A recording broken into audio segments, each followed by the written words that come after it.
ल है गाइजहरू, आज चाहिँ यता समुद्रतिर माछा मारेको हेर्न आएको।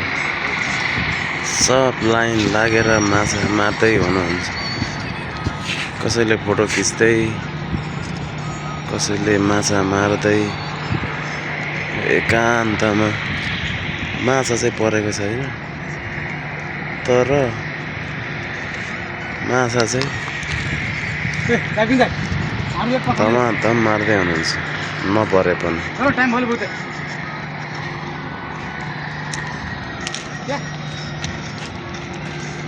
अलिकति यहाँ गार्डनहरू छ समुद्र छेउ।